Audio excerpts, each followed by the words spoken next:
नमस्कार दोस्तों, स्वागत है आपका अपना ही यूट्यूब चैनल टुडे एग्जाम पर। दोस्तों, रेलवे के विभिन्न एग्जाम हेतु जो जीके जीएस की प्रैक्टिस सेट चलाई जा रही है, जो अभी शुरुआत की है हमने। इसमें टोटल हमने कहा था कि 30 वीडियो आएगी। इन 30 में से आज आप चौथी वीडियो को वॉच कर रहे हैं। दोस्तों, ये क्लास 2-3 दिन के लिए जो है स्टॉप हो गई थी, क्योंकि आप जानते हैं कि ई बुक जो आई है टुडे एग्जाम की पैरासीटामोल 500, उसके ऊपर हम कार्य कर रहे थे। तो अब ये क्लास जो है एक दिन छोड़ के पर डे आएगी, और 30 क्लास को हम 45 दिन में निपटाने का जो है आपको बताए ही थे पहले, जिस दिन शुरू किया था। तो 45 दिन में अपने टाइम पे जरूर समाप्त हो जाएगी। देखिए, जो भी बिहार एसएससी का एग्जाम देंगे ये क्लास को जरूर अटेंड करेंगे, और जो रेलवे का एग्जाम देंगे वो बिहार एसएससी के क्लास को जरूर अटेंड करेंगे, क्योंकि आप जानते हैं कि दोनों में जो है मेन टॉपिक साइंस है ना। क्योंकि जो बिहार एसएससी का है वहाँ भी साइंस एक अच्छा खासा आएगा, और जो रेलवे में टेक्निकल पोस्ट है, एएलपी है, टेक्नीशियन है, ग्रुप डी है, यहाँ पर साइंस अच्छा खासा पूछे जाते हैं, है ना। एनटीपीसी में सामान्य लेवल के ही साइंस रहते हैं। तो रेलवे की अधिकांश बच्चे तो इन्हीं सब के फॉर्म को भरते हैं। तो आप दोनों क्लास ले सकते हैं, बिहार एसएससी वाले रेलवे का क्लास और रेलवे वाले बिहार एसएससी का क्लास, है ना। चलिए शुरू करते हैं आज का ये क्लास।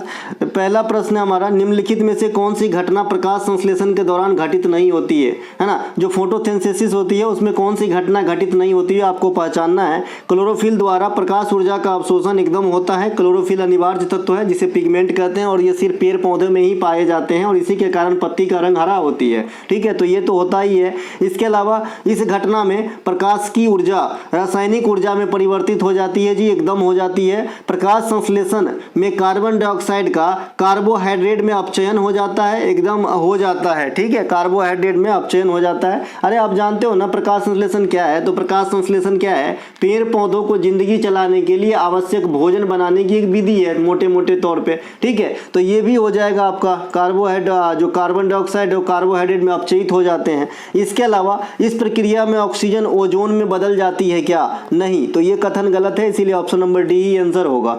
ओजोन एक अलग चीज है, जो इसको यहाँ पे कोई लेना देना नहीं है। ओजोन के एक अणु में ऑक्सीजन के 3 परमाणु होते हैं। ये भी क्वेश्चन आपके रेलवे के एग्जाम में ही आया है, और एसएससी के एग्जाम में पूछा था कि ओजोन का जो है भार कितना होता है, तो 48 हो जाएगा, 16 तिहाई की 48, है ना। तो इस प्रकार से एक एक बात को ध्यान में रखेंगे। ओजोन से जो प्रोटोकॉल है, मॉन्ट्रियल प्रोटोकॉल, वो भी बता दिए थे। इसके अलावा ओजोन लेयर किस मंडल में होता है, समताप मंडल में होता है। ओजोन किस चीज से रक्षा करता है, यूवी से रक्षा करता है, अल्ट्रावायलेट रेज से रक्षा करता है। ओजोन दिवस कब मनाते हैं? 16 सितंबर को मनाते हैं। ओजोन परत को किस इकाई में मापते हैं? डाल्टन इकाई में मापते हैं। एक एक बात ध्यान रखते चलेंगे और थोड़ा फास्ट भी चलेंगे।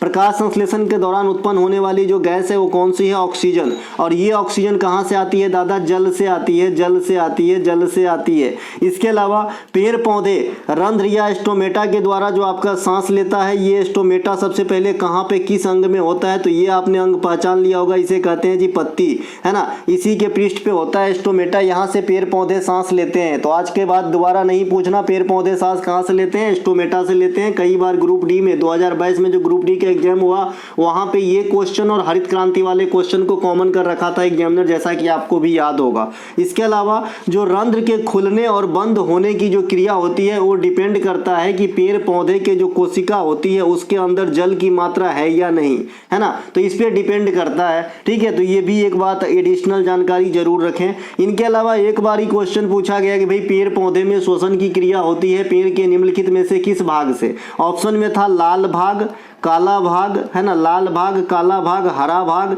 इस प्रकार से ऑप्शन दिए गए थे। तो यहाँ पे क्या आंसर लगेंगे श्वसन की क्रिया? तो हरा भाग से, क्योंकि पत्ता का रंग हरा होता है। तो कॉमन सेंस भी वहाँ पे आपको चेक किया था एग्जामिनर ने। हाँ, काला भाग भी होता है भाई, है ना, काला भाग भी होता है जो मिट्टी में दफन होते हैं। जड़ वाली पोर्शन जनरली कैसा भाग होता है। इसके अलावा प्रकाश संश्लेषण सिर्फ दिन के समय हो सकती है, रात्रि में बिल्कुल नहीं होती। क्यों नहीं होती भाई? रात्रि के अंदर, नाइट के अंदर क्यों नहीं होता है ना? क्योंकि सूरज की प्रकाश नहीं मिल पाती है। सूरज की प्रकाश नहीं मिल पाती है तो क्लोरोफिल किस पे काम करेगा, है ना। इसीलिए दिन के समय ही होता है। इस प्रक्रिया में सूरज की प्रकाश, हरित लवक, कार्बन डाइऑक्साइड और जल इत्यादि की आवश्यकता होती है ना। प्रकाश संश्लेषण पेड़ पौधों को भोजन तथा हमें क्या देता है? जीवनदात्री या फिर प्राणदायक वायु ऑक्सीजन। इसके अलावा ऑक्सीजन का और क्या रोल है हमारे दैनिक जीवन के अंदर? तो कोई भी चीज़ अगर आप जलाते हो तो जलने के लिए ऑक्सीजन जरूर चाहिए। आपने बहुत बारी जो है जागरूकता, जो सेफ्टी अभियान होता है, जो बड़े बड़े ऑफिसर्स होते हैं वो गाँव घर में जाके जो है आप आपको है ना सिलेंडर में लगी हुई आग के बुझाने का तरीका बताया है। कई बार आपने देखा होगा, आजकल तो यूट्यूब का जमाना है, तो आप देखते हो कि उसको कंबल से ढक देने से बुझ जाती है। ऐसा क्यों होता है? ऑक्सीजन की सप्लाई कट जाती है तो जो जल रहा था वो बुझ जाता है। वैसे भी आप जानते हैं कि आग बुझाने के लिए हम कार्बन डाइऑक्साइड गैस का भी इस्तेमाल करते हैं। ठीक है भाई। इसके अलावा पेड़ पौधे नाइट्रोजन का उपयोग किस रूप में करेगा? तो नाइट्रेट के रूप में करेगा। 200 करोड़ बार आपके एग्जाम में ये क्वेश्चन पूछा गया है। एक और क्वेश्चन पूछता है कि निम्नलिखित में से कौन सा नाइट्रोजनी उर्वरक है? तो आप कहते हो जी यूरिया है। यूरिया के खोजकर्ता का नाम भी पूछा जाता है, बोल्हर है। नाइट्रोजन वायुमंडल में 78% होती है और दूसरा स्थान ऑक्सीजन का है, 21% होती है। वायुमंडल में कितने लेयर होते हैं? 5 लेयर होते हैं। पृथ्वी में कितने लेयर होते हैं? 3 लेयर होते हैं, है ना। क्रस्ट मेंटल क्रोड ये पृथ्वी का लेयर है। समताप मंडल, क्षोभ मंडल, बहिर्मंडल, आयन मंडल और बीच में जो कौन छूट गया भैया, है ना, बहिर्मंडल, ये जो है आपका वायुमंडल का लेयर है। एक एक बात याद दिलाना चाहता हूँ, बाद में की बहुत सारे चीज आप भी जानते होंगे, ऐसा नहीं कि मैं बताऊंगा तभी आप जानेंगे, है ना भैया। पुष्पी पौधों में जनन कोशिकाएं फूलों के पुंकेसर और स्त्री केसर। अगर आपसे कोई कहे ये पुंकेसर कौन सा है, मेल है कि फीमेल है, तो आप क्या कहोगे? ये मेल है। और स्त्री केसर क्या है? ये फीमेल है। दूसरा पॉइंट के बाद की बात समझेंगे। जबकि पुष्प में नर और मादा युग्म मतलब जन्म कोशिकाओं को जो उत्पन्न करता है वो भाग कौन सा होता है? तो परागकोश और अंडाशय, है ना। देखिए, जैसा मैंने अगर आपसे एग्जाम में पूछे कि भाई फूल के मादा अंग कौन से हैं, तो जरूरी नहीं है कि स्त्री केसर ही रहेगा, जयांग भी रह सकता है। क्या रहेगा? जयांग भी रह सकता है। और पुरुष अंग अगर पूछ रहा है तो जरूरी नहीं है कि पुंकेसर ही रहेगा, पुमंग भी रह सकता है। ये चीज हमने पहले ही स्पष्ट कर दिया था और दिल्ली पुलिस के एग्जाम में ये क्वेश्चन पूछे भी गए थे।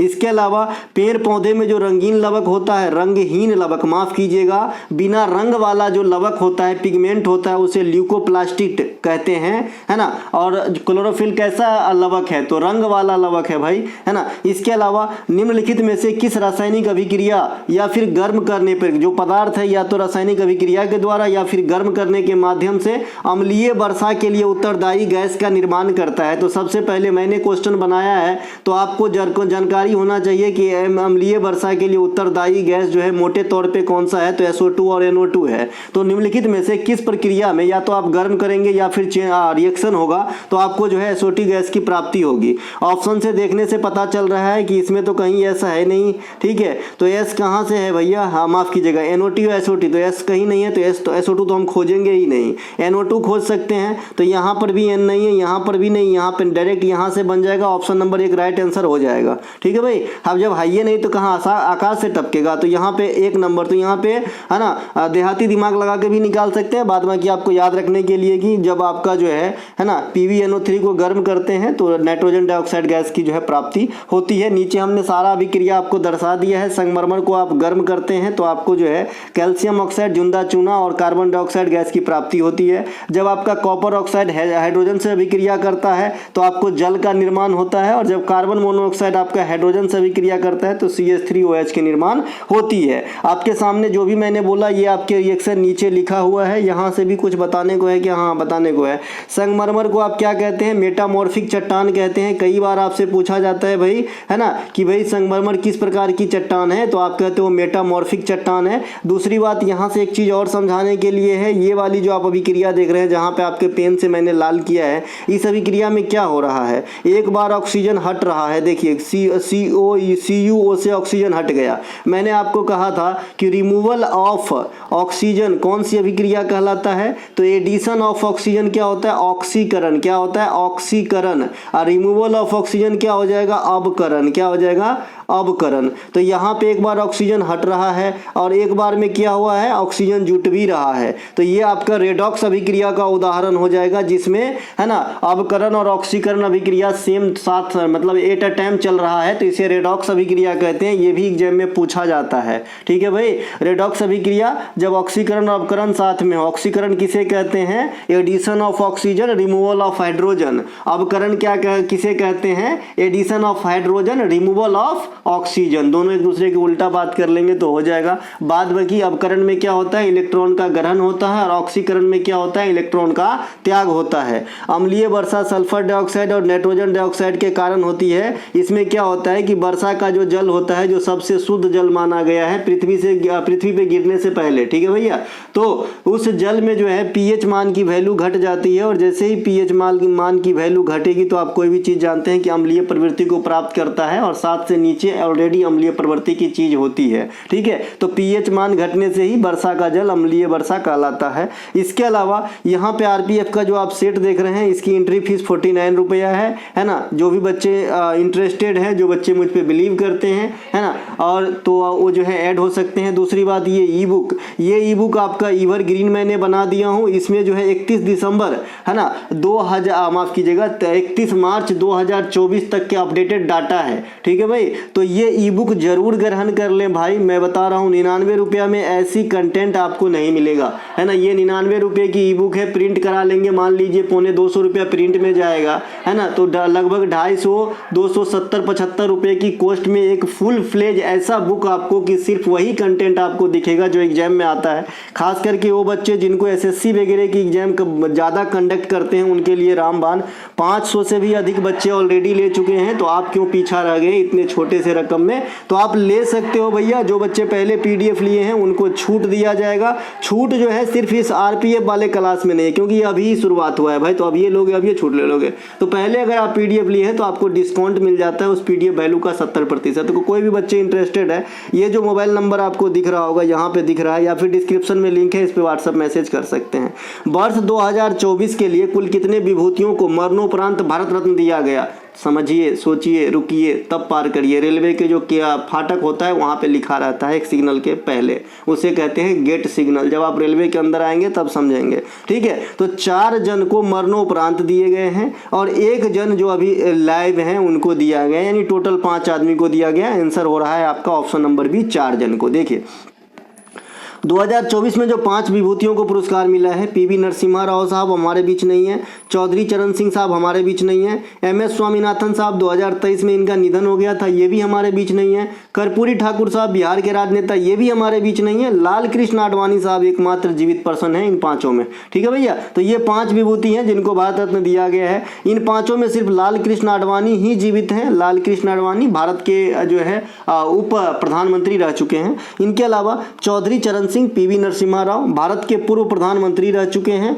जबकि हरित क्रांति लाने का श्रेय भारतीय स्तर पे एमएस स्वामीनाथन को कहा जाता है और दुनिया के स्तर पे नॉर्मन बोरलॉग अमेरिकी को कहा जाता है। इस पुरस्कार की शुरुआत 1954 में हुई थी। किसकी बात हो रही है? भारत रत्न की बात हो रही है। यह भारत सरकार की सर्वोच्च पुरस्कार है। पुरस्कार पाने वाली प्रथम महिला कौन थी? इंदिरा गांधी। ये हमारे देश की प्रथम महिला प्रधानमंत्री भी है और एकमात्र महिला प्रधानमंत्री भी है। अब तक कोई महिला प्रधानमंत्री इनके सिवा दूसरे नहीं बने हैं। इनके अलावा इस पुरस्कार को प्राप्त करने वाले पूर्णतः विदेशी जो आदमी थे, ये नेल्सन मंडेला थे। ये पूर्णतः विदेशी हो जाएगा। इनके अलावा भारत रत्न प्राप्त करने वाले एकमात्र खिलाड़ी कौन है? सचिन तेंदुलकर है। इन्हें 2014 में भारत रत्न से सम्मानित किया गया था। संगीत के क्षेत्र में अब तक कितने आदमी को भारत रत्न दिया गया है? तो 6 आदमी को दिया गया है। ग्रुप डी में ये भी क्वेश्चन कॉमन कर लिया था। एक तो शास्त्रीय भाषा और एक शास्त्रीय नृत्य या संगीत या फिर संगीतज्ञ जिन्हें भारत रत्न मिला है। तो कुछ टॉपिक को हम वहां से अनुसरण कर रहे हैं ताकि आपको दिक्कत ना हो एग्जाम में। ठीक है भैया, तो 6 आदमी कौन कौन से हैं? एम सुब्बा लक्ष्मी मैडम, पंडित रविशंकर, बिस्मिल्लाह खां, लता मंगेशकर, भूपेन हजारिका और पंडित भीमसेन जोशी। 2024 गणतंत्र दिवस के अवसर पे कितने पद्म अवार्ड मिले हैं? 132। ये किस रेशियो में है? 5, 17 और 110 है। सबसे बड़का होता है पद्म विभूषण इन पद्म अवार्ड में, दूसरा पद्म भूषण और तीसरा होता है पद्मश्री। और भारत सरकार के सबसे बड़े अवार्ड है भारत रत्न।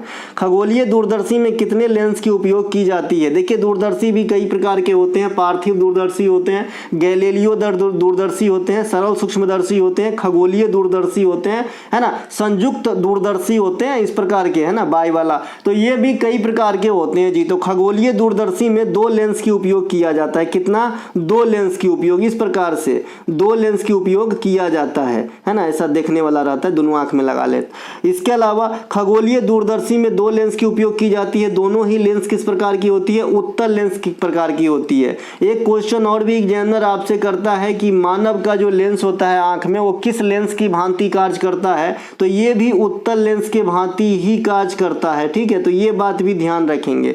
इसके अलावा जो खगोलीय दूरदर्शी है इसमें इमेज किस प्रकार की बनती है? इमेज की नेचर क्या होती है? तो काल्पनिक होती है, इमेजिनरी होती है, बिग साइज में बनता है और रिवर्स बनता है, उल्टा बनता है। तो इसे ध्यान रखेंगे। ये खगोलीय दूरदर्शी की बात बात हो रही है। सरल सूक्ष्मदर्शी एक ही उत्तल लेंस का इस्तेमाल किया जाता है। अभी आपने देखा इससे पहले तो 2 लेंस का इस्तेमाल हो रहा था, अब ये सरल सूक्ष्मदर्शी है, इसमें मात्र 1 गो उत्तल लेंस का उपयोग होता है। ठीक है, इस प्रकार की सूक्ष्मदर्शी में काल्पनिक प्रतिबिंब बड़ा और सीधा प्रतिबिंब बनता है। तो कल हो के कोई आपसे पूछे कि भाई सरल सूक्ष्मदर्शी में किस प्रकार की प्रतिबिंब बनती है, तो काल्पनिक कहना, बड़ा कहना और सीधा कहना। अवतल दर्पण में कैसा प्रतिबिंब बनता है, तो काल्पनिक, वास्तविक, बड़का, छोटका, बराबर सब गुण होता है अवतल दर्पण के अंदर। उत्तल दर्पण में कैसा प्रतिबिंब बनता है, तो खाली काल्पनिक प्रतिबिंब बनता है और हमेशा वस्तु से छोटहन प्रतिबिंब बनता है। समतल दर्पण में कैसा प्रतिबिंब बनता है, तो जनरली समान प्रतिबिंब ही बनता है, लेकिन समतल दर्पण से कई प्रकार के गुण कल बिहार एसएससी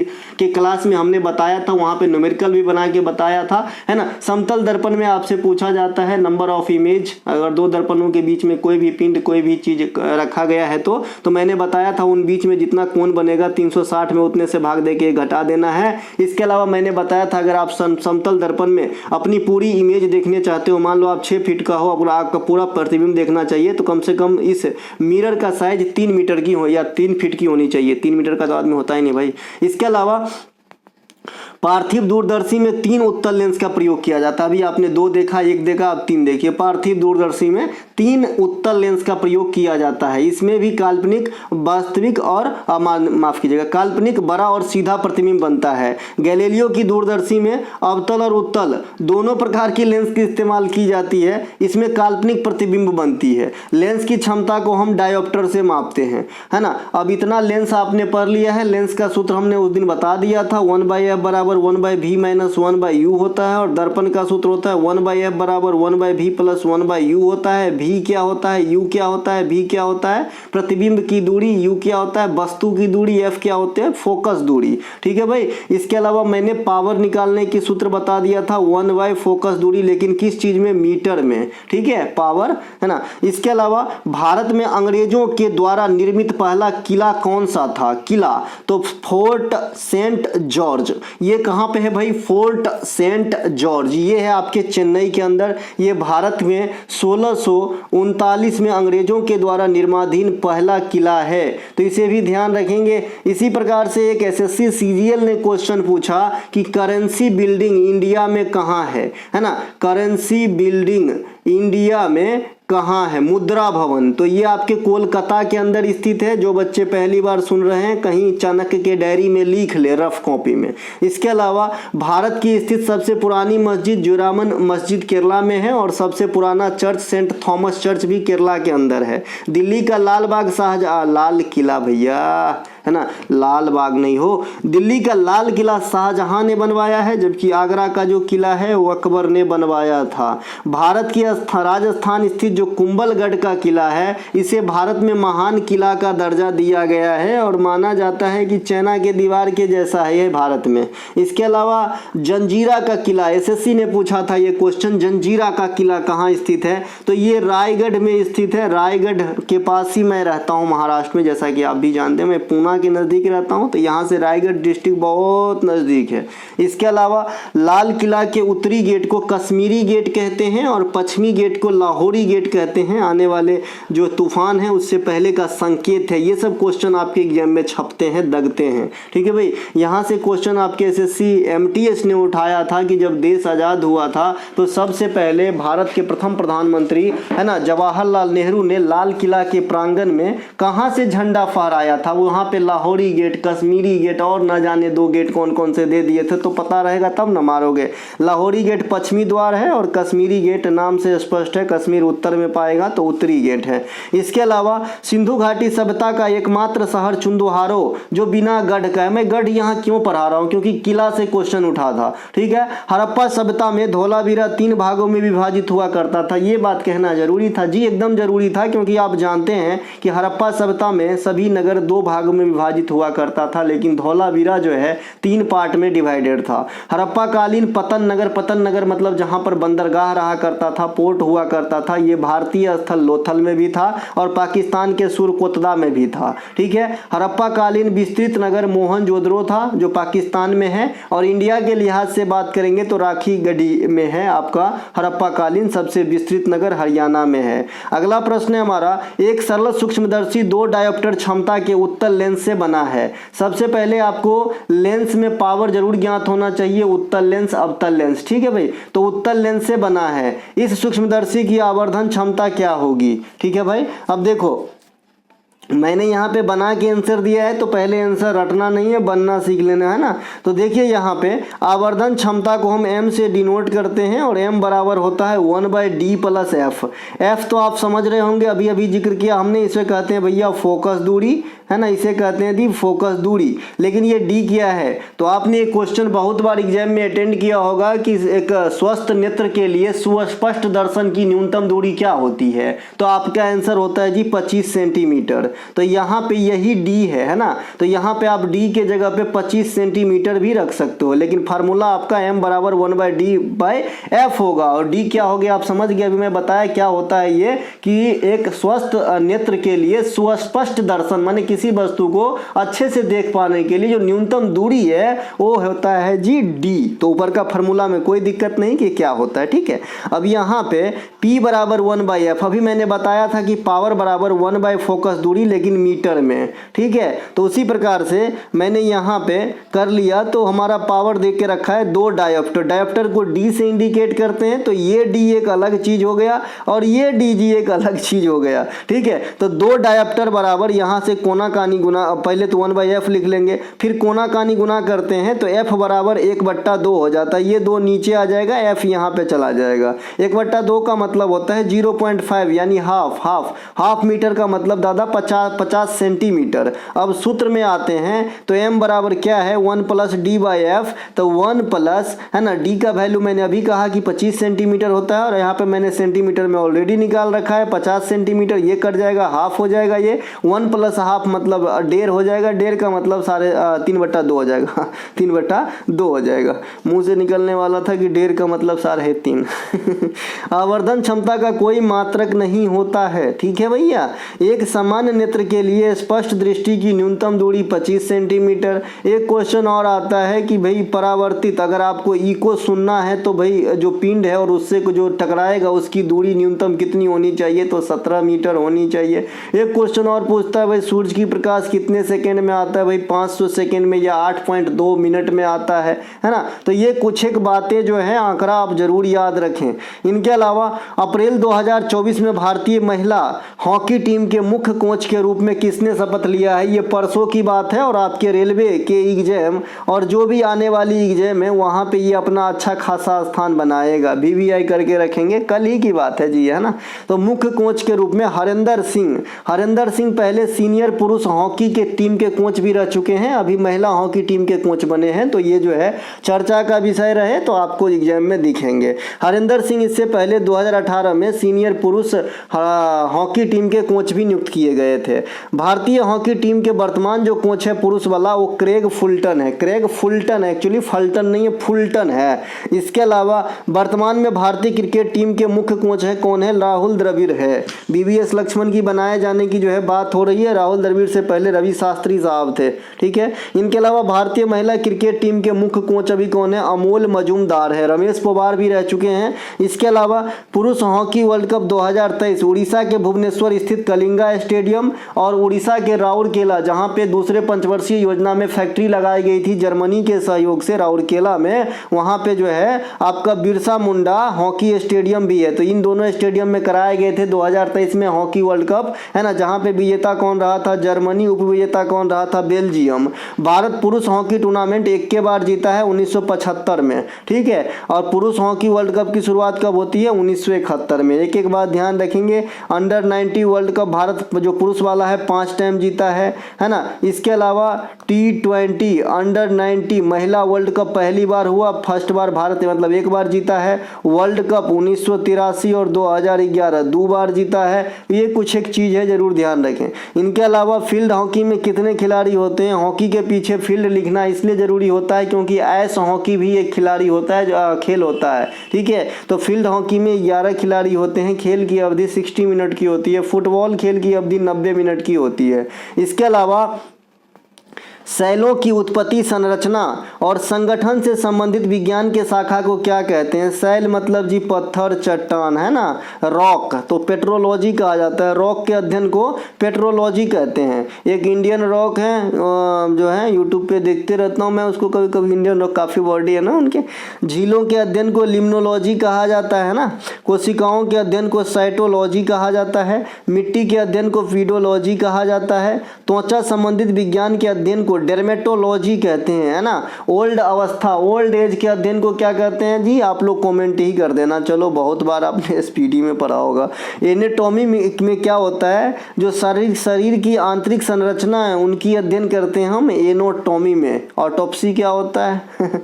रुधिर की संरचना एवं कार्य का अध्ययन क्या कहलाते हैं? हेमेटोलॉजी, जो ब्लड परीक्षण वगैरह होता है। गोल कृमि या प्रजीवियों के अध्ययन को क्या कहते हैं? निमेटोलॉजी कहते हैं। वायुमंडल के अध्ययन को क्या कहेंगे दादा? मीटरियोलॉजी कहते हैं। इस लाइन को आप बदल भी सकते हो, मौसम के अनुमान के अध्ययन को भी आप मीटरियोलॉजी कहते हो। तो यहाँ पे मैं वायुमंडल लिख दिया तो कोई गलती नहीं किया, क्योंकि वायुमंडल में जो उतार चढ़ाव होते हैं, वायुमंडलीय दाब जो बैरोमीटर से मापते हैं, उसके रिलेशन में ही मौसम का पूर्वानुमान लगाया जाता है। तो यहाँ पे वायुमंडल की अध्ययन करना कोई गलत नहीं होगा। प्रसिद्ध हुली बेसा की किस तटीय भारतीय राज्य के प्रमुख लोक नृत्य है? तो ये कर्नाटक में होता है जी, हुली बेसा। इसके अलावा कर्नाटक के अन्य लोक नृत्य या त्योहार में आएंगे तो यक्षगान काफ़ी पॉपुलर है। भूत आराधना या भूतकोला आपने देखा होगा, अभी एक पिक्चर आया था जी कंतारा, है ना। कंतारा काफ़ी बढ़िया पिक्चर है जी, है ना। तो इसमें आपने देखा होगा करगा, सुग्गी, कुनीता, कंबाला भी दिखाया गया है कंतारा में, है ना। भैंसों का दौर होता है जो कीचड़ के अंदर किया जाता है ना। और एक आपका सांडों की दौड़ होती है जिसे जलुकट्टू कहते हैं, वो तमिलनाडु में होती है, जो पोंगल के दौरान होती है।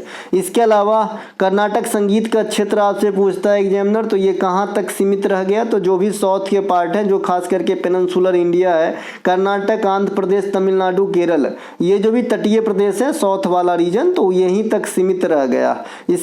इनके अलावा जो है हम इस संगीत के फॉर्म को हिंदुस्तानी शास्त्रीय संगीत कहते हैं अन्य जगहों पर। कर्नाटक संगीत के जनक पूछे जाते हैं तो पुरंदर दास को कहा जाता है। और कर्नाटक संगीत के त्रिमूर्ति अगर पूछ दे तो फिर मामला पलट जाता है। त्यागराज, मुथुस्वामी दीक्षितर और श्यामा शास्त्री, ये 3 त्रिमूर्ति है कर्नाटक संगीत के, लेकिन लाने का श्रेय पुरंदर दास को। कर्नाटक संगीत के प्रमुख कलाकार एम सुब्बालक्ष्मी जी को ही प्रथम बार संगीत के क्षेत्र में भारत रत्न प्राप्त हुआ था 1998 में। इसके बाद रविशंकर साहब को 1999 में, 2001 में जो है आपका लता मंगेशकर और बिस्मिल्लाह खान साहब को मिला था। उसके अलावा जो है 2009 में भीमसेन जोशी साहब को, और 2019 मतलब तो ये भूपेन हजारिका साहब को। रेमन मैग्सेसे पुरस्कार प्राप्त करने वाली प्रथम भारतीय संगीतज्ञ महिला ये भी एम सुब्बालक्ष्मी है। रेमन मैग्सेसे को एशियाई नोबेल कहा जाता है। फिलीपींस के राष्ट्रपति रेमन मैग्सेसे के नाम पे दिया जाता है। बोनालू बथुकम्मा मेदराम जात्रा त्यौहार तेलंगाना में मनाया जाता है। करगम, थाईपुसम, पोंगल, पोटांडू, ये सभी के सभी तमिलनाडु में मनाए जाते हैं। इसके अलावा प्रसिद्ध मुंडक उपनिषद किस वेद से संबंधित है? मुंडक उपनिषद अथर्ववेद से संबंधित है। भारत का आदर्श वाक्य सत्यमेव जयते, ये कहाँ से लिया गया है? यह भी अथर्ववेद से लिया गया है। इसके अलावा वेद कितने होते हैं? तो दादा वेद 4 होते हैं आपके, ऋग्वेद, सामवेद, यजुर्वेद, अथर्ववेद। सबसे पुरानी वेद है ऋग्वेद, सबसे नवीन वेद है अथर्ववेद। संगीत से संबंधित ज्ञान का जो भंडार है ये सामवेद में मिलेगा। जादू टोना का जो मिलेगा ये अथर्ववेद में मिलेगा।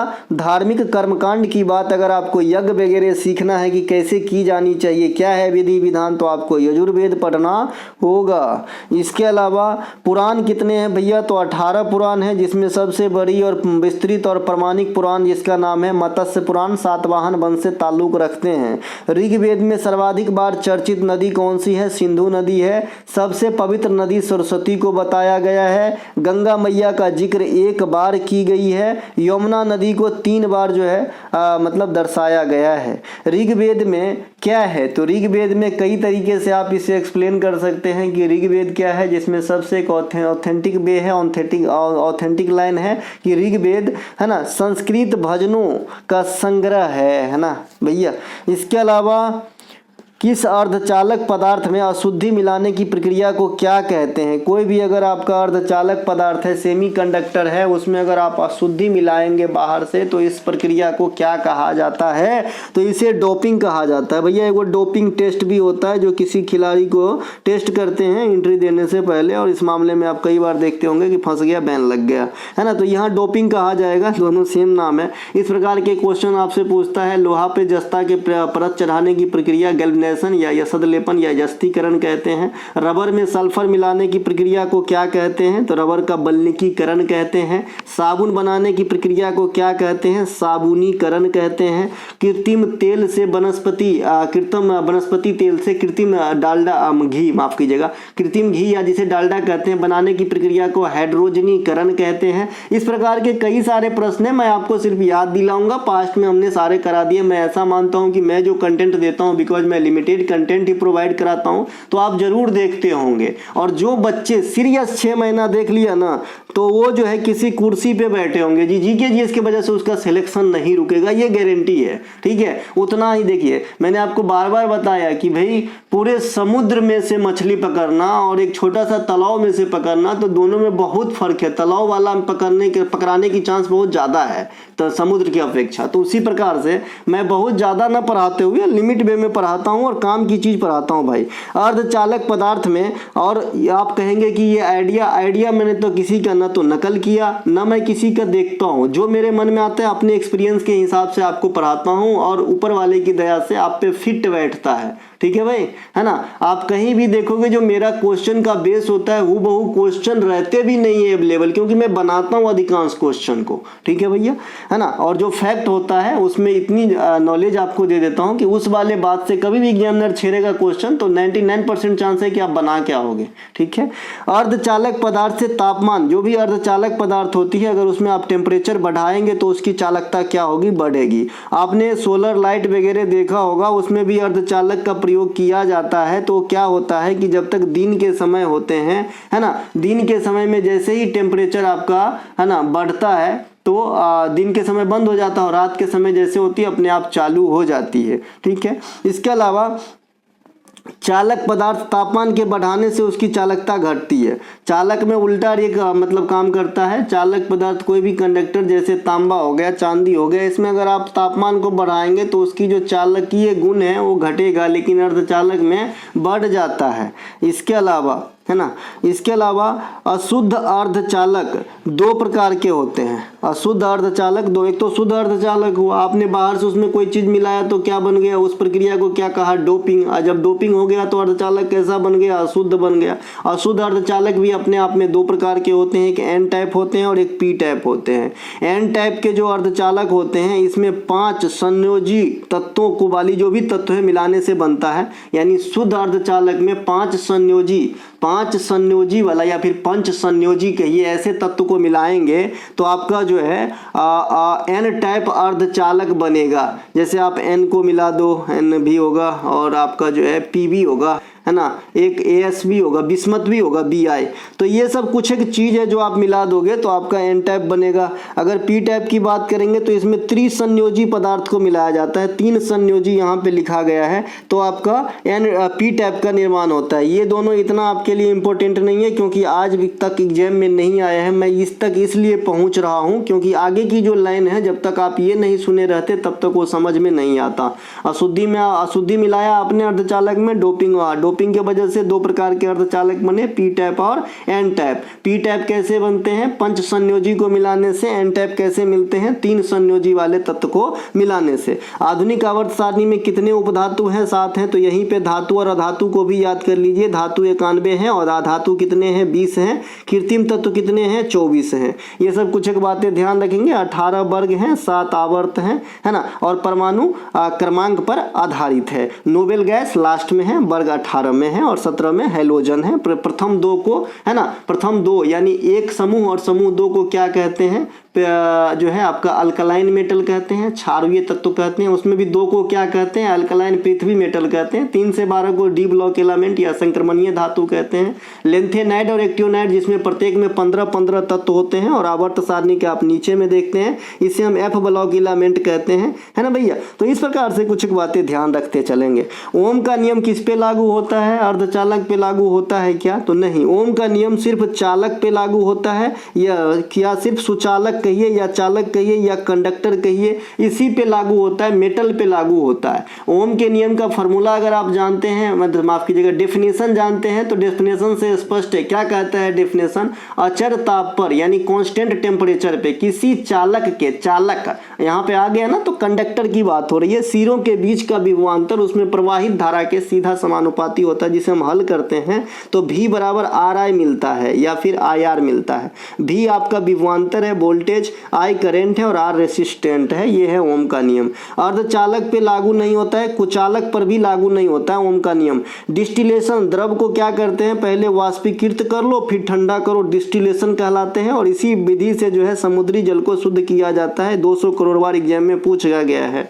किसी ठोस पदार्थ के उष्मा का जो संचरण है या फिर उष्मा का जो प्रसार है उस पदार्थ के अंदर, उष्मा का प्रसार कैसा होता है कोई बताएगा, तो हमेशा ठंडा साइड गर्म साइड से ठंडा साइड की तरफ होगा। गर्म से ठंडा की तरफ कोई भी चलती है उसमें प्रसार, है ना। इसके अलावा वायु कैसे चलती है, तो हाई प्रेशर से लो प्रेशर की तरफ चलती है। ये भी क्वेश्चन आपके एग्जाम में आया हुआ है, ठीक है भाई, तो ये ध्यान रखेंगे। इसके अलावा किसी वस्तु बता दिया था, तो जो ठोस में उष्मा का जो संचालन होगा वो चालन की विधि से होता है। उसी प्रकार से जो द्रव और गैस है, लिक्विड और आपका जो भी गैसीय टर्म है, फॉर्म है, उसमें संवहन विधि से उष्मा का जो है प्रसार होती है।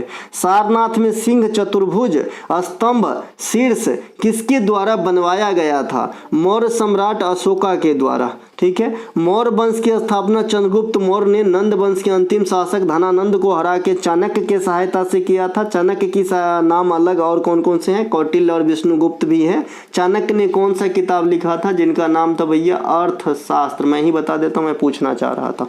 अशोक के पिता का नाम बिंदुसार था। एक इतिहास में बिंबिसार भी है जो हर्यक वंश के अजात शत्रु के पिता हैं। अशोक को देवनाम प्रियदर्शी भी कहा जाता है। राजा अशोक सत्ता में आने से 8वें वर्ष में कलिंग युद्ध किया था 261 BC में, और कलिंग की राजधानी कहाँ होती थी, तोसली, है ना। इनके अलावा अशोक ने धमे का स्तूप, सांची के स्तूप का निर्माण भी करवाया। बता चुका हूँ, सांची का स्तूप का निर्माण अशोक करवाया, मध्य प्रदेश में स्थित है, लेकिन इसे खोजने का श्रेय हेनरी टेलर को दिया जाता है। 1818 ईस्वी में ये क्वेश्चन पास्ट में पूछे गए हैं। मौर्य सम्राट अशोक के शिलालेख के पढ़ने का सफलता जो है जेम्स प्रिंसेप को मिला था। शिलालेखों का प्रचलन जो है अशोक के समय से ही माना जाता है। अशोक के समय तीसरी बौद्ध संगति पाटलिपुत्रा में होती है, और इसी बौद्ध संगति में बौद्धों के पवित्र ग्रंथ त्रिपिटक का एक अंग अधिम पिटक की रचना होती है। आप जानते हैं कि बौद्ध धर्म के जो त्रिपिटक है, सुत्त पिटक, विनय पिटक, अधिम पिटक, तो अधिम पिटक की रचना ठड बौद्ध संगति में हुआ था। बौद्ध संगति 4 होता है, कालाशोक के समय, अजातशत्रु के समय, अशोक के समय और कनिष्क के समय लास्ट वाला। अशोक ने बौद्ध धर्म की दीक्षा उपगुप्त नामक भिक्षु से लिए थे। अपने पुत्र और पुत्री को श्रीलंका भेजे थे इन्हें प्रचार प्रसार करने के लिए। किस विटामिन के कमी के कारण जनन क्षमता में कमी आती है, आपने सोच रखा है विटामिन ई, लेकिन ऑप्शन में नहीं है तो डरिए मत, है ना। इसका आंसर विटामिन B5 भी होता है। विटामिन B5 के कमी से भी जनन क्षमता में कमी आती है, और विटामिन ई के कमी से भी जनन क्षमता में कमी आती है। ऑप्शन नंबर सी यहाँ पे राइट आंसर हो रहा है। विटामिन बी में कितने विटामिन का कॉम्प्लेक्स है, तो आप कहोगे सर 8 विटामिन का कॉम्प्लेक्स है, आपने ही बताया था। विटामिन B1 जिसका रासायनिक नाम थायमीन है, इसके कमी से बेरी रोग होती है ना। इसका प्रमुख स्रोत की बात करेंगे तो अनाज, अंडा, मांस, ये सब विटामिन B1 के प्रमुख स्रोत में आ जाएंगे। विटामिन B2 को हम राइबोफ्लोविन कहते हैं रसायन के लफ्ज में। इसके कमी से किलोसिस नामक बीमारी होती है। प्रमुख स्रोत इसका भी सेम है, लेकिन सभी हरे पत्तेदार सब्जी सब्जियां भी इसके स्रोत हो जाएंगे। विटामिन B5 का रासायनिक नाम नियासिन है, इसे हम निकोटिनिक अम्ल भी कहते हैं। इसके कमी से चमड़े संबंधित चर्म रोग हो जाता है, बाल की पकना हो जाता है, जनन क्षमता में भी कमी आती है। इसके अलावा ग्रोथ भी रुक जाता है, जो वृद्धि होती है ना शरीर की वो भी रुक जाती है विटामिन 5 के कमी के कारण कभी कभी। इसीलिए जो है डॉक्टर के पास आप जाते हो सीधे विटामिन बी जो है कम्प्लेक्स से आपको दे देता है, भैया सब विटामिन के जाओ पियो, कोनो कमी होगा तो जो है पूरा हो जाएगा। विटामिन ई के कमी के कारण जनन क्षमता में कमी आती है। इसका रासायनिक नाम टेकोफेरॉल है। प्रमुख स्रोत क्या है? गेहूं है, सोयाबीन है। विटामिन B12 को हम सबसे ज़्यादा पूछे जाने वाला ये क्वेश्चन है, साइनोकोबाल्मिन कहते हैं। इसमें कोबाल्ट धातु पाया जाता है। मछली है ना, मानव का मछली मानव शरीर के जो आपका आंत होता है वहाँ पे जो कुछ बैक्टीरिया पाए जाते हैं जो हमारे शरीर के लिए लाभदायक है, तो वहाँ से भी हम ये विटामिन B12 प्राप्त करते हैं। ठीक है भाई। इसके अलावा विटामिन ए जिसका नाम रेटिनॉल होता है, इसके कमी से आँख के सभी प्रकार की रोग होती है, यानी आँख के लिए अच्छा होता है विटामिन ए। विटामिन सी जिसका रासायनिक नाम एस्कॉर्बिक अम्ल होता है, सभी प्रकार के जो भी सिट्रस फल होते हैं, संतरा हो गए, नींबू हो गए, आंवला हो गए, है ना, अमरा हो गए, ये सभी तो ये आपका इसका स्रोत हो जाएगा। और इसके कमी से जो है स्कर्बी मसूड़े की रोग होती है। विटामिन डी को कैल्सीफेरॉल कहते हैं, इसके कमी से ऑस्टोमेलेशिया है ना, रिकेट्स जो भी हड्डी की बीमारी होती है यानी हड्डी की ग्रोथ संबंधित रोग होती है। प्रसिद्ध सूफी परंपरा के संदर्भ में समा शब्द का अर्थ क्या होता है? पवित्र गीतों के पाठ को जो है सूफी में समा कहा गया है। ऐसे समा पे कई सारे हिंदी गीत भी बना है ना, ये समा समा है ये प्यार का, आपने सुना होगा। भारत में चिश्ती संप्रदाय की शुरुआत का श्रेय जो है शेख मोइनुद्दीन चिश्ती को दिया जाता है। इसकी दरगाह कहाँ पे है? तो अजमेर शरीफ में है। इसके अलावा सोहरावर्दी सिलसिला, इसकी शुरुआत शेख सोहाबुद्दीन सोहरावर्दी ने किया था। ऐसा क्वेश्चन ढूंढता रहता है आपके जो है कोई भी स्टेट के PCS एग्जाम में या फिर रेलवे के एग्जाम में, है ना। नक्शबंदी सिलसिला की शुरुआत ख्वाजा बहाउद्दीन नक्शबंद ने किया था। कदरिया सिलसिला की शुरुआत शेख अब्दुल कादिर गिलानी ने किया था। जिलानी नहीं है भाई, ये गिलानी है। ठीक है भाई, तो ये तीनों चारों जरूर ध्यान रखिएगा जो सिलसिला पास्ट में चलाए गए, है ना। इसके अलावा बौद्ध धर्म में स्तूप क्या होता है? SSC ने पूछा था, तो रेलवे ने कौन सा रुकना है ये भी पूछ देना है। तो भाई स्तूप क्या होता है कि जो बौद्ध धर्म के उनके हित के जो अंत्येष्टि वाली सामान होती है उसके रखने की जो गोलाकार जगह होता है उन्हें हम स्तूप कहते हैं। ठीक है। इसके अलावा गोपुरम क्या होता है? जो भी द्रविड़ शैली की मंदिरें होती हैं जो साउथ इंडिया में बनाए जाते हैं जनरली, तो उनमें जो लंबी गलियारा होती है, प्रवेश द्वार कह सकते हैं, तो एक गोपुरम विशेषता होती है आपके दक्षिणी शैली यानी द्रविड़ शैली के मंदिर की। उत्तर भारत की मंदिर नागर शैली में बनी होती है अधिकांश। जंतु कोशिका में कार्बोहाइड्रेट का संचयन किस रूप में होता है? भैया कोशिका हमेशा आपका पीछा नहीं छोड़ेगा। कोई भी टेक्निकल एग्जाम आप देंगे, यहाँ तक कि SSC ने भी पीछा नहीं छोड़ा इस बार के 2-3 एग्जाम में। कोशिका में खोज से लेके सभी कोशिकांग का जो है उपनाम, है ना, कोशिकांग की क्या क्या विशेषता है, कौन किस में पाया जाता है, नहीं पाया जाता है, ये सभी बातें मैं पास्ट में बता दिया हूँ। यहाँ पे थोड़ा सा हट के है कि जंतु कोशिका में कार्बोहाइड्रेट का संचयन जो है ये स्टार्च माफ कीजिएगा ग्लाइकोजेन के रूप में होगा। किसमें? ग्लाइकोजेन के रूप में होगा। ये क्वेश्चन भूलने की सवाल ही नहीं उठता, क्योंकि मानव में भी, मानव क्या है? जंतु कोशिका की पादप कोशिका, मैं तो जंतु कोशिका में हूँ, है ना। तो जंतु कोशिका है भैया, तो जो ग्लूकोज ग्लाइकोजेन के रूप में ही यकृत में स्टोर रहता है, तो यहाँ से भी आप याद कर सकते हैं। जंतु कोशिका में कार्बोहाइड्रेट का संचयन ग्लाइकोजेन के रूप में होती है, जैसे मानव कवक। कवक जो है पेड़ पौधा मत समझ लेना, ये जंतु में आ जाता है, इसमें जो है प्रकाश संश्लेषण नहीं होती। इनके अलावा स्टार्च के रूप में, पादप कोशिका में स्टार्च के रूप में, मांड के रूप में। सेलुलोज एक पॉलीसेकेराइड है, कार्बोहाइड्रेट के उदाहरण है। यूकेरियोटिक कोशिका, कोशिका भित्ति की बनावट सेलुलोज की बनी होती है। प्रोकैरियोटिक में प्रोटीन और कार्बोहाइड्रेट की बनी होती है ना। पादप कोशिका तथा जंतु कोशिका में गुणसूत्र पाए जाते हैं, परंतु जो पादप कोशिका होते हैं उसमें जो गुणसूत्र होते हैं, क्रोमोजोम होते हैं, उसकी आकार काफी बड़ी होती है जंतु कोशिका के तुलना में। मानव में कितने गुणसूत्र होते हैं? 46 होते हैं। कोशिका भित्ति, रसघानी और पिगमेंट, जिसे क्लोरोफिल मान लीजिए, पिगमेंट नहीं समझ रहे हैं तो ये सिर्फ पादप कोशिका में ही पाई जाती है, ये जंतु कोशिका में नहीं पाया जाता, नहीं तो हमारा कलर भी हरा हो जाता। इसके अलावा कोशिका झिल्ली दोनों प्रकार के कोशिका में पाए जाएंगे। दोनों प्रकार कहने का अर्थ है पादप और जंतु। केंद्रक जो है nucleus, lysosome, mitochondria, Golgi body, ये सिर्फ यूकेरियोटिक सेल में पाया जाता है। मैंने आपको बताया था कि भाई एक तो पहले कोशिका जंतु कोशिका कोशिका, पादप कोशिका। फिर यूकेरियोटिक कोशिका, प्रोकैरियोटिक कोशिका। प्रोकैरियोटिक कोशिका कैसा कोशिका? गरीब कोशिका। वहाँ पे हर चीज़ की अभाव ही लगी रहती है। तो यहाँ पे आप स्पष्ट एक बार फिर से समझ लेंगे, यूकेरियोटिक सेल में ये सब पाया जाता है। प्रोकैरियोटिक में केंद्रक, लाइसोसोम, माइटोकॉन्ड्रिया, गोल्गी बॉडी नहीं पाई जाती है। लाइसोसोम को आत्महत्या की थैली, माइटोकॉन्ड्रिया को पावर हाउस, गोल्गी बॉडी को पुलिसमैन या पोस्ट ऑफिस कहते हैं। राइबोसोम जंतु कोशिका और पादप कोशिका दोनों में पाए जाते हैं, जिसे प्रोटीन की फैक्ट्री भी कहते हैं।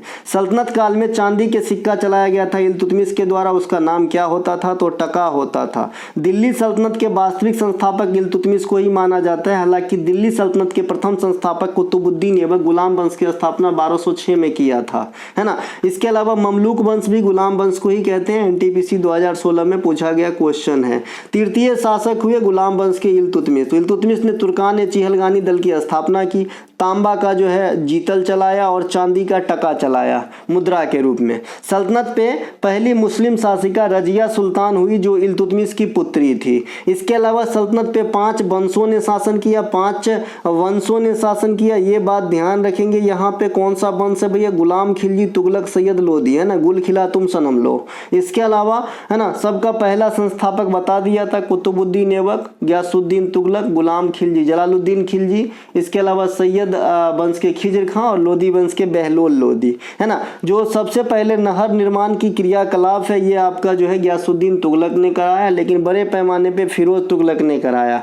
जो आपका कुतुब मीनार है, नींव आपका जो है कुतुबुद्दीन ऐबक ने रखा, बनाने का काम इल्तुतमिश ने किया, और ऊपर के फ्लोर बनाने का काम फिरोज शाह तुगलक ने किया। बाजार नियंत्रण प्रणाली, अस्थायी सेना रखना, दक्षिण विजय, ये सब किसके साथ जुड़ा हुआ है? अलाउद्दीन खिलजी के साथ जुड़ा हुआ है। सीरी का किला, हजार खंबा महल, ये सभी इन्हीं के साथ जुड़ा हुआ है। अगला प्रश्न है, और इसका ओरिजिनल नाम भी पूछा जाता है भैया, किसका भैया? अलाउद्दीन खिलजी का। इसका नाम था, एक second,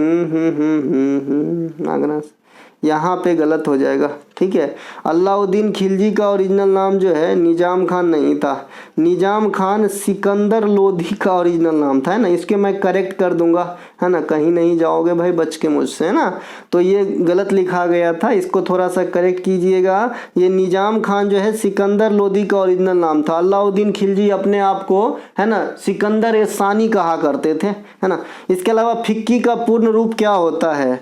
federation of India chambers of commerce and industry. NITI Aayog का फुल फॉर्म जरूर याद रखें, सार्क का याद रखें, एशियान का याद रखें, South Asian association for regional corporation, ASEAN का association of South East Asian nation, है ना। एक मैंने कहा कि भाई सार्क का याद रखना, एक मैंने कहा कि भाई नीति आयोग का याद रखना। ये सब कुछ एक चीज़ है। और इंडिया में जो भी पेमेंट के मेथड हैं, NEFT है, RTGS है, ECS है, UPI है, IFSC है, जो भी वित्तीय प्रबंधन से संबंधित वर्ड हैं उनकी फुल फॉर्म जरूर याद रखें। फिक्की के वर्तमान अध्यक्ष अनीस शाह है, स्थापना 1927 में होता है घनश्याम दास बिरला के द्वारा। आइसोचेम का फुल फॉर्म क्या होता है? Associated chambers of commerce and industry. इसकी स्थापना 1920 में किया गया था। हाल में ही अप्रैल 2024 में, है ना, अभी 2-3-4 दिन पहले की बात है, संजय नायर साहब को जो है आइसोचेम में चेयरपर्सन नियुक्त किया गया है और अजय सिंह का स्थान लिए हैं, ठीक है भाई। इनके अलावा यदि किसी परिपथ में डायोड को अग्र अभिनत फॉरवर्ड बायस के रूप में जोड़ी जाती है, क्योंकि आप जानते हैं कि डायोड को आप 2 तरीके से जोड़ सकते हो, एक अग्र अभिनत, एक पश्च अभिनत, एक फॉरवर्ड बायस, एक रिवर्स्ड बायस में आप जोड़ देते हो। डायोड क्या होता है पिछले क्लास में बता दिया था, ठीक है। तो बोल रहा है कि जब फॉरवर्ड बायस में जुड़ा होगा तो परिपथ में प्रतिरोध की मात्रा कैसी होगी? उच्च प्रतिरोध होगी, निम्न प्रतिरोध होगी, प्रतिरोध बिल्कुल नहीं होगा, बहुत उच्च होगा। तो ऐसे में क्या होता है कि थोड़ी मात्रा में प्रतिरोध होता है। ऑप्शन नंबर बी आंसर हो जाएगा, क्योंकि इसमें धारा फ्लो होगा। डायोड का इस्तेमाल अल्टरनेटिव करंट को यानी AC धारा को DC धारा में बदलने के लिए किया जाता है। इसके अलावा LED बल्ब बनाने में और रेक्टिफायर को बनाने में भी किया जाता है। डायोड को परिपथ में 2 तरीके से जोड़ा जाता है, अग्र अभिनत यानी फॉरवर्ड बायस्ड और आपका जो है रिवर्स बायस्ड। फॉरवर्ड बायस्ड में P सिरे से बैटरी के धन आवेश जोड़ते हैं। यहाँ से काफी बार क्वेश्चन आया, बच्चे कंफ्यूज हो जाता है।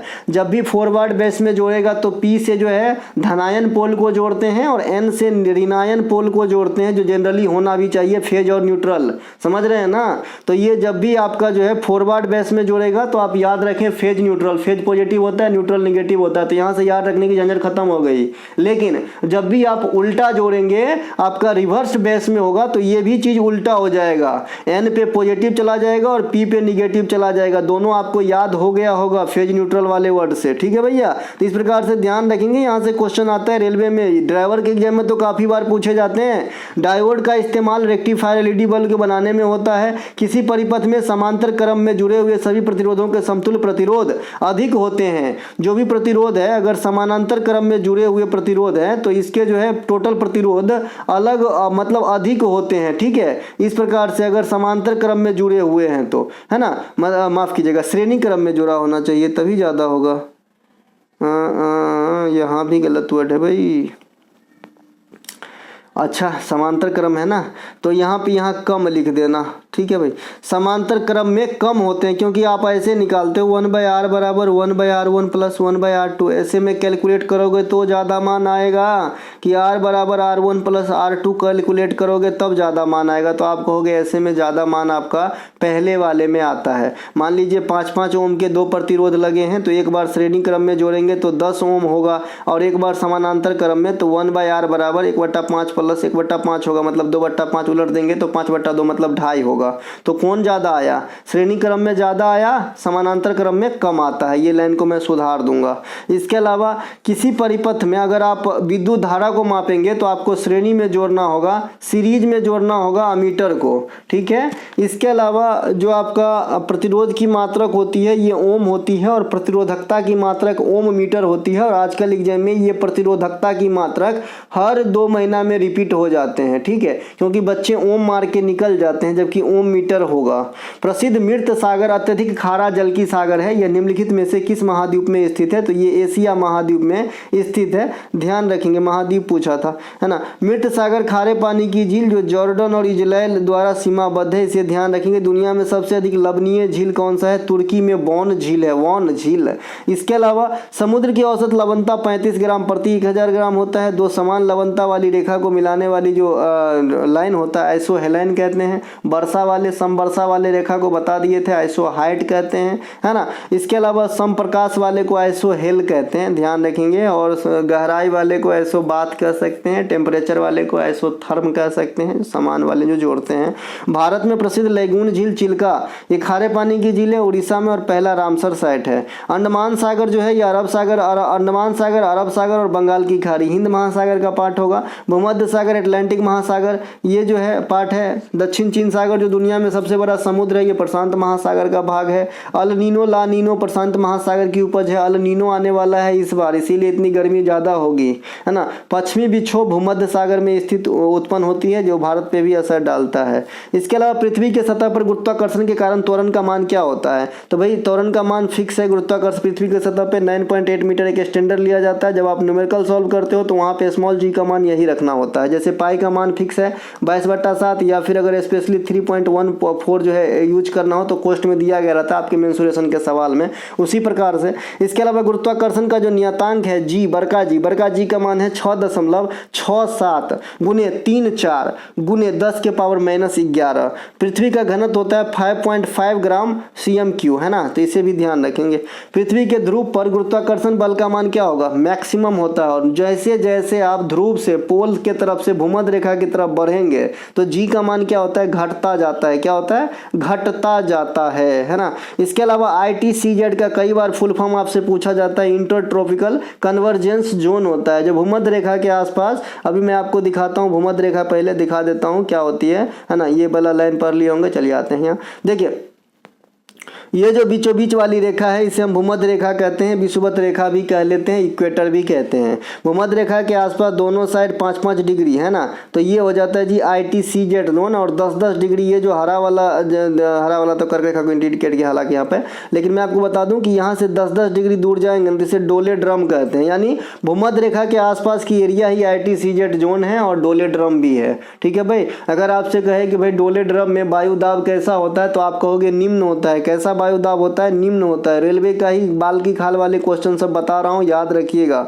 इसके अलावा है ना, भूमध्य रेखा से 23.5 डिग्री उत्तर को क्या कहते हैं, कर्क रेखा, और 23.5 डिग्री दक्षिण को क्या कहते हैं, मकर रेखा, 0 डिग्री को क्या कहते हैं, प्राइम मेरिडियन रेखा। ये बात ध्यान रखेंगे। भूमध्य रेखा पे कुल कितने देश स्थित हैं, तो आप कहोगे जी 13। एशियाई देश की बात करेंगे तो आपका इंडोनेशिया और मालदीव प्रमुख है जो भूमध्य रेखा पर स्थित है ना। इसके अलावा टिंडल प्रभाव किस गुण से संबंधित है प्रकाश के, तो प्रकीर्णन से। प्रकाश के प्रकीर्णन क्या होता है कि जो वायुमंडलीय पिंड, वायुमंडल में जो भी आपका धूल है, कुहासा है, या फिर कोई ऐसा पिंड जो धुंधलापन दिखता हो, तो इसके कारण ही जो इत्यादि के कारण प्रकाश ही प्रकीर्णन कहलाती है। मतलब यही सब जो है प्रकाश की प्रकीर्णन कहलाती है, समझे।